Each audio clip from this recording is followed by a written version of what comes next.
Hi, this is Jim's Vintage Collectibles with a beautiful Corona portable typewriter. It's maroon in color. It's got these brass accent panels on the top there, as well as on the sides.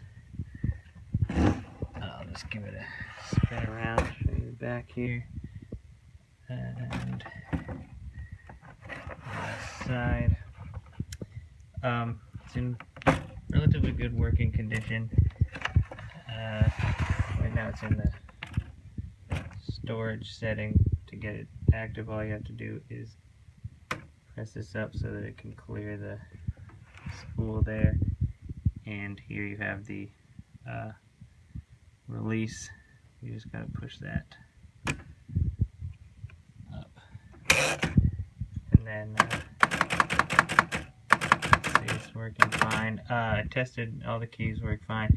The only issue that I noticed is when you're advancing the lines, there are a few spots where it gets stuck. Let's see. Here we go.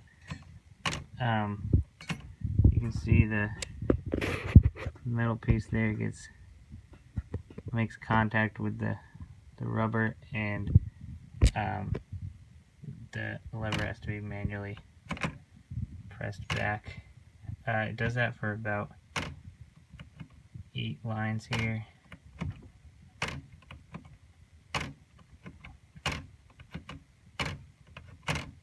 And then the rest of them, see, now it's back to normal. So I don't know, I mean, you could probably shave down the edge of that or some other adjustment to get it. I mean, it's usable as is, but if you want it to operate a little smoother. Other than that, everything works fine. Condition wise, you're looking at some missing paint. I'll have some more photos in the eBay listing of it outside the case so you can get a better look, but you know, basically just scratches, missing paint, tarnish on these metal parts. Nothing too serious. And then again, to get it into the storage mode, put that down. That'll release the carriage to the center. Put that down. It does have the top of the case here. Now that's a little beat up, but gets the job done. Anyway, the typewriter is listed on eBay. I'll put the link in the item description, or the video description, and take a look at my other items as well while you're there. Thanks a lot.